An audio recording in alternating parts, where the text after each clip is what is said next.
আসসালামু আলাইকুম।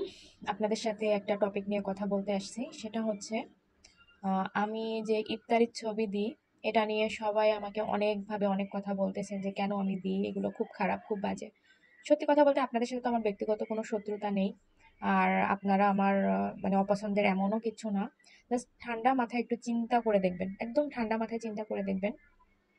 আপনারা যাদের নিয়ে বলতেছেন যে এরা এসে দেখবে, দেখলে কষ্ট পাবে তারা, তারা কিন্তু সত্যি আমার পোস্টটা দেখছে না। আপনারাই দেখছেন এবং আপনারাই আপনাদের মতামতটা শেয়ার করে যাচ্ছেন। কিন্তু আপনারা যাদের জন্য বলছেন যে তারা দেখে কষ্ট পাবে, তারা কিন্তু আসলেই দেখছে না। কারণ আজকে আমি শুধু খাবারের ছবি রোজার মাসে পোস্ট দিচ্ছি দেখে আপনারা এই কথা বলছেন। কিন্তু আমি কিন্তু আমার কাজটাই এটা। আমি দেখা যায় রান্নার ভিডিও শেয়ার করি, বিভিন্ন ফানি ভিডিও শেয়ার করি। সেখানে দেখা যায় আমি বিভিন্ন রান্নার পিকচার অনেক কিছু রান্না করি সেটা শেয়ার করি। তাহলে তো তারা সেই সময়েও সেটা দেখেও তাদের খারাপ লাগতে পারে যে না, ও এটা খাচ্ছে আমি এটা পাই না বা কিছু। খারাপ ভাব মানে আপনারা নিজেরাই আমাকে খারাপ ভাবতেছেন। কিন্তু যাদের উদ্দেশ্য করে আপনারা কথাগুলো লিখছেন তারা কিন্তু সত্যি আমার পোস্টটা দেখছে না। শুধু আপনারাই আমার প্রতি আপনাদের খারাপ ধারণা নিয়ে আসছেন, খারাপ লাগা নিয়ে আসছেন, আমাকে উল্টাপাল্টা কথা বলছেন। এগুলো নিয়ে সত্যি আমার কোনো মাথা ব্যথা নাই। আমি একটুও কষ্ট পাচ্ছি না। কারণ আপনাদের ব্যক্তিগত একটা মতামত থাকতে পারে, সেটা আপনারা অবশ্যই শেয়ার করতে পারেন। এই রাইট আপনাদের আছে। কিন্তু সত্যি একটু চিন্তা করে দেখেন তো, শুধু আপনারা এগুলো বলছেন আমাকে খারাপ মানে ভাবতেছেন। কিন্তু আল্টিমেটলি কিন্তু তারা আমার পোস্টটা দেখছে না। তারা আমার এই খাবারের পোস্টটা বা ছবিটা কিন্তু দেখছেই না এক প্রকার। আর যদি বলেন তাহলে অহরহ মানুষ সোশ্যাল মিডিয়ায় ইফতারি কোথায় বিক্রি হচ্ছে আপনারা এখান থেকে কিনতে পারবেন, এটা বানাইতে পারবেন, ইফতারি বানানো বা তৈরি করছে কিভাবে, এগুলো কিন্তু অহরহ ভিডিও দেয়। আর সব সময় দেখেন এখন এত ফুড ব্লগার হইছে, শুধু আমার উপর আপনাদের ভুল ধারণা, খারাপ ধারণা চলে আসছে। আমি দেখবেন আমি কোনো কমেন্টে রিপ্লাই করিনি, কারণ আপনারা বলবেন এটা স্বাভাবিক, বলতেই পারেন।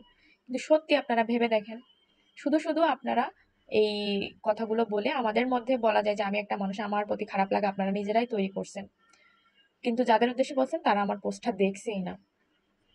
আর সকালে আমি একটা ভিডিও পোস্ট করেছিলাম, সেটা মেবি দেখেছেন। আসলেই আমরা যেটা ভয়ঙ্কর সেটা নিয়ে আমরা মাতামাতি করি না, কিন্তু খুব ছোট ইস্যু, সূক্ষ্ম জিনিস নিয়ে আমরা এত মাতামাতি করি, মানে কি বলবো।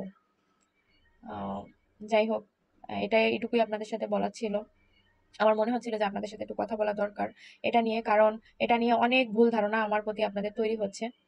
কিন্তু আসলে এমন কিছু না আপনারা যেটা ভাবছেন। যে আরেকটা কথা, অনেকে আমাকে বলছে যে আপনি অন্যদের ইফতারি খাওয়ান বা অন্যদের দান সদকা করেন, এটা কি দেখানো উচিত? আমি কি করছি এটা আপনাদের আমি দেখাইতে পারি, কিন্তু আমি আরেকজনের কি দান করতেছি, কি সাদগা দিচ্ছি, এটা কি দেখানো উচিত? এটা আমি সত্যি বিশ্বাস করি না। আমরা তো গ্রামে অনেকেরই ইফতারি অলরেডি দিয়ে দিয়েছি, পারলে তো সেগুলো ভিডিও করে দেখাইতে পারতাম, কিন্তু এগুলো আমার ভালো লাগে না। কারণ আল্লাহ নিজেই বলেছে যে তোমরা গোপনে দান সদকা করো। এমন ভাবে দান সদকা করো যেন তোমার ডান হাতে তুমি দিচ্ছ, তোমার বাঁ হাত না দেখতে পাই, জানতে না পারে। তো আমার কথা হচ্ছে, আমি যেটা করতেছি, আমি কি রান্না বান্না করি, আমি আমার লাইফ স্টাইলটা আপনাদের সাথে শেয়ার করি। অনেকে এসে আমাকে বলছে আপনাকে ব্লগ দিয়ে দিলাম, এই করলাম সেই করলাম। কিন্তু আসলে আহ আপনারা শুধু আমার উপর রাগ নিয়ে এইসব করতেছেন, এগুলো ঠিক না আসলে। তো সবার উদ্দেশ্যে এটাই আমার বলার ছিল। যদি আমার কথা কারো খারাপ লেগে থাকে, আই এম এক্সট্রিমলি সরি। আগে থেকে আপনাদের কাছে মাপ চেয়ে নিলাম। আর আমি রোজার আগে একটা ভিডিও করে বলে দিছি যে আমি রমজান মাসে কারোর সাথে কোনো ঝগড়া ঝামেলা রাখতে চাই না। কারণ আল্লাহ না, জানি না কতদিন আমি বেঁচে থাকবো। আমি চাই না যে কেউ আমার উপর খারাপ ধারণা নিয়ে, মানে খারাপ ধারণা তাদের মনে রাখুক আর আমাকে খারাপ বলুক। আমি এটা কখনোই চাই না। উম, আমাকে যারা চিনে, খুব ভালো করে জানে, তারা হয়তো বা বুঝবে এটা আসলে আমি কেমন। তো যাই হোক, আপনাদের যদি আমার কোনো কিছুতে খারাপ লেগে থাকে, প্লিজ ক্ষমা দৃষ্টিতে দেখবেন আর এগুলো বাদ দেন। আর আপনারা ঠান্ডা মাথায় চিন্তা করে দেখেন সবকিছু। আমি আর কিছু বলবো না। আল্লাহ হাফিজ।